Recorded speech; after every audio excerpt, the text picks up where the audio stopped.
Hello दोस्तों, आप देख रहे हैं ए टू जेड चैनल।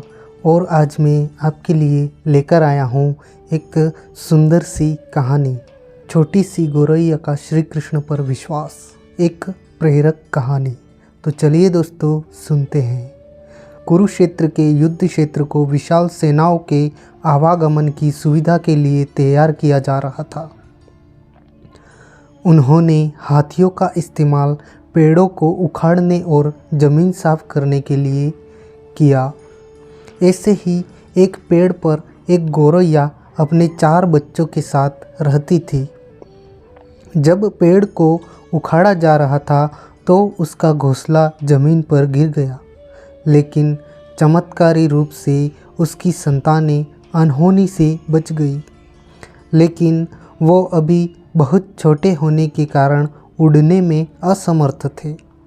कमज़ोर और भयभीत गौरैया मदद के लिए इधर उधर देखती रही। तभी उसने कृष्ण को अर्जुन के साथ वहां आते देखा। वे युद्ध के मैदान की जांच करने और युद्ध की शुरुआत से पहले जीतने की रणनीति तैयार करने के लिए वहां गए थे।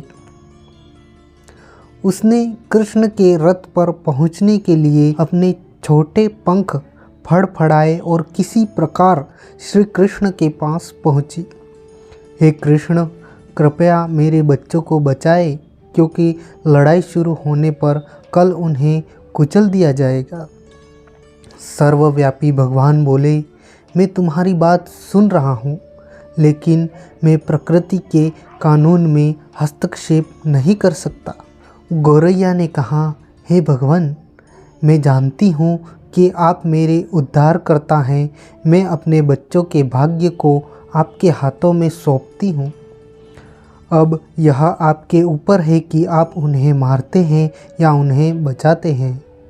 काल चक्र पर किसी का बस नहीं है। श्री कृष्ण ने एक साधारण व्यक्ति की तरह उससे बात की, जिसका आशय था कि वहाँ ऐसा कुछ भी नहीं था जिसके बारे में वो कुछ भी कर सकते थे।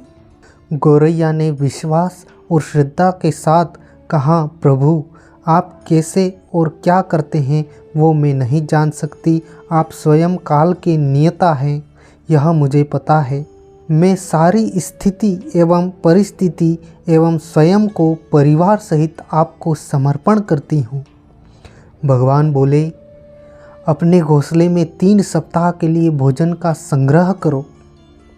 गौरैया और श्री कृष्ण के संवाद से अनभिज्ञ अर्जुन गौरैया को दूर भगाने की कोशिश करते हैं। गौरैया ने अपने पंखों को कुछ मिनटों के लिए फुलाया और फिर अपने घोंसले में वापस चली गई। 2 दिन बाद शंख के उद्घोष से युद्ध शुरू होने की घोषणा की गई। कृष्ण ने अर्जुन से कहा कि अपने धनुष और बाण मुझे दो। अर्जुन चौंका, क्योंकि कृष्ण ने युद्ध में कोई भी हथियार नहीं उठाने की शपथ ली थी। इसके अतिरिक्त अर्जुन का मानना था कि वह ही सबसे अच्छा धनुर्धर है।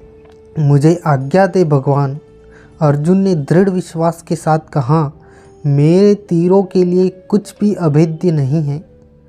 चुपचाप अर्जुन से धनुष लेकर कृष्ण ने एक हाथी को निशाना बनाया, लेकिन हाथी को मार के नीचे गिराने के बजाय तीर हाथी के गले की घंटी में जा टकराया और एक चिंगारी सी उड़ गई। अर्जुन ये देखकर अपनी हंसी नहीं रोक पाया कि कृष्ण एक आसान सा निशान चूक गए। क्यों मैं प्रयास करूं? उसने स्वयं को प्रस्तुत किया। उसकी प्रतिक्रिया को नज़रअंदाज करते हुए कृष्ण ने उन्हें धनुष वापस दिया और कहा कि कोई और कार्रवाई आवश्यक नहीं है। लेकिन केशव, आपने हाथी को क्यों तीर मारा? अर्जुन ने पूछा। क्योंकि इस हाथी ने उस गौरैया के आश्रय, उसके घोंसले को, जो कि एक पेड़ पर था, उसको गिरा दिया था। कौन सी गौरैया? अर्जुन ने पूछा। इसके अतिरिक्त हाथी तो अभी स्वस्थ और जीवित है, केवल घंटी ही टूटकर गिरी है। अर्जुन के सवालों को खारिज करते हुए कृष्ण ने उसे शंख फूंकने का निर्देश दिया। युद्ध शुरू हुआ। अगले 18 दिनों में कई जानें चली गई। अंत में पांडवों की जीत हुई। एक बार फिर कृष्ण अर्जुन को अपने साथ सुदूर क्षेत्र भ्रमण करने के लिए ले गए।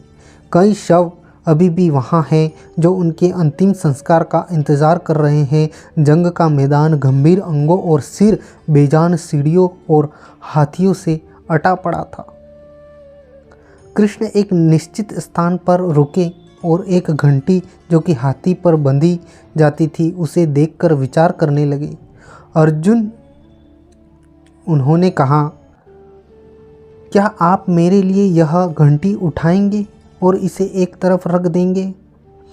निर्देश बिल्कुल सरल था, परंतु अर्जुन के समझ में नहीं आया। आखिरकार विशाल मैदान में जहाँ बहुत सी अन्य चीज़ों को साफ करने की ज़रूरत थी, कृष्ण उसे धातु के एक टुकड़े को रास्ते से हटाने के लिए क्यों कहेंगे? उसने प्रश्नवाचक दृष्टि से उनकी ओर देखा। हाँ, यह घंटी, कृष्ण ने दोहराया। यह वही घंटी है जो हाथी की गर्दन पर पड़ी थी, जिस पर मैंने तीर मारा था। अर्जुन बिना किसी और सवाल के भारी घंटी उठाने के लिए नीचे झुका। जैसे ही उन्होंने इसे उठाया, उसकी हमेशा के लिए जैसे दुनिया बदल गई। 1, 2, 3, 4 और 5, 4 युवा पक्षियों और उसके बाद एक गौरैया उस घंटी के नीचे से निकले। बाहर निकल के माँ और छोटे पक्षी कृष्ण के इर्द गिर्द मंडराने लगे एवं बड़े आनंद से उनकी परिक्रमा करने लगे। 18 दिन पहले काटी गई एक घंटी ने पूरे परिवार की रक्षा की थी। मुझे क्षमा करें कृष्ण, अर्जुन ने कहा। आपको मानव शरीर में देखकर और सामान्य मनुष्यों की तरह व्यवहार करते हुए मैं भूल गया था कि आप वास्तव में कौन हैं। आइए हम भी तब तक इस घंटी के नीचे विश्राम करें जब तक ये हमारे लिए उठाई ना जाए।